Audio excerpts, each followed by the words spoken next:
இப்படி ஒரு படத்தை நீங்கள் பண்ண போகிறீங்க அப்படின்னு வெளியில் அறிவிப்பு வந்தோடனே நிச்சயமாக அதுக்கு வந்து ஒரு எதிர்வினை சந்திக்க வேண்டியிருந்திருக்கும்.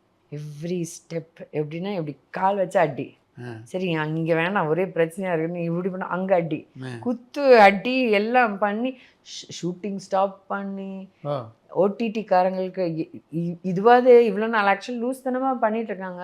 ஆனால் ஒரு விதத்தில் சந்தோஷம். இவ்வளோ நாள் என்ன தான் எல்லாத்துக்கும் மிரட்டிகிட்டு இருந்தாங்க, என்ன தான் தடங்கள் கொடுத்துட்டு இருந்தாங்க. இந்த வாட்டி ஓடிடிக்காரங்களுக்கே ஃபோன் பண்ணி இந்த ப்ராஜெக்டை நிறுத்து, ம் இல்லைன்னா ஓடிடியே வாங்கிடுவோம், இந்த ரேஞ்சுக்கு எல்லாம் பிரச்சனை பண்ணி அவர் கடைசியில் அவர் பில்டர் ஒரிஜினல் பேஷனுக்கு தான் இந்த இது. நான் பார்க்காத ஆளா, நீ பண்ணுமா நான் பார்த்துக்கிறேன் அப்படின்னு ரொம்ப ஸ்ட்ராங்காக சப்போர்ட்டிவாக நின்னார். இந்த சைடில் பார்த்தீங்கன்னா நான் தனியாக தானே தாங்குறேன். நைட் வந்து கதை தட்டுறது எப்படி பெப்சி மூலியமா எனக்கு அவ்வளோ பிரச்சனை, ஓ அவ்வளோ பிரச்சனை. கடைசியில் நான் போய் ஒரு மேனேஜர் போட்டுருந்துச்சு, அந்த மேனேஜர் கூட 3 ப்ராஜெக்ட் நடிச்சிருக்கேன், எந்த பிரச்சனையும் இல்லாத மேனேஜர்.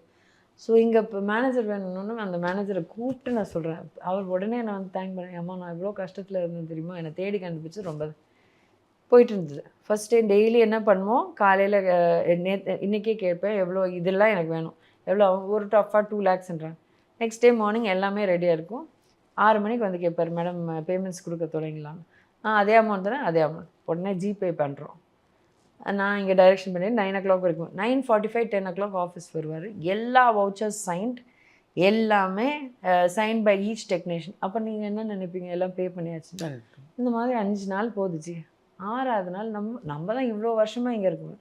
ஒரு டெக்னீஷியன் வந்து சொல்கிறேன், ஆக்சுவலாக வீட்டில் கொஞ்சம் பிரச்சனை, பேமெண்ட் இன்றைக்கி கிடைக்குமா. அதே நான் இப்படி கேட்குறீங்க, வாங்கலையா இன்றைக்கி வந்துடும் 7 மணிக்கு. இல்லைம்மா 6 நாளாக பேமெண்ட் வரலன்னா எனக்கு அப்போ தான் தெரியுது இந்த ஆள் ஃபுல்லாக எப்படி வாங்கி.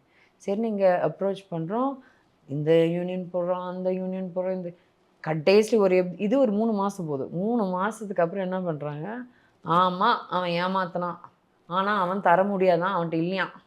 ஆனால் நீ ஷூட்டிங் போகக்கூடாது, நீ எப்போ இவங்களுக்கு திருப்பி செட்டில் பண்ணுறியோ அப்போ தான் உன் ப்ராஜெக்ட் நீ மூவ் பண்ண முடியும் அப்படின்னு சொல்லி அதுக்கு ஒரு 5 மாதம் உட்கார வைக்கிறாங்க. அதுக்கப்புறம் தான் பார்த்தா நான் உண்மையாகவே மரியாதை கொடுக்கணும் நெக்ஸ்ட்டு மாற்றி அவங்க சொல்கிறதெல்லாம் கேட்டு எவ்வளோ முடிஞ்ச வரைக்கும் அதை ஹேண்டில் பண்ணலாம்னு பார்த்துட்டே இருந்தால் எனக்கு நியூஸ் வருது, இந்த பஞ்சாயத்து ஸ்மூத்தாக போயிட்டு இருந்த ஒரு பஞ்சாயத்து ஒருத்தர் வந்து உள்ளே நுழையிறாரு. அந்த பழைய கான்ட்ரவர்சியில் இருக்கிற ஒரு அவர் சடனாக பொசிஷன்லேயும் இல்லை, எதுவும்லேயும் இல்லை, எதுக்கு வந்து அங்கே உட்காந்து பதில் சொல்கிறாரு. இப்போ யார் ஏமாத்தினாங்களோ அவன் ஜாலியாக சுற்றிட்டு இருக்கான். நான் பட்ட பாடு நான் மட்டும்தான் பட்டேன்.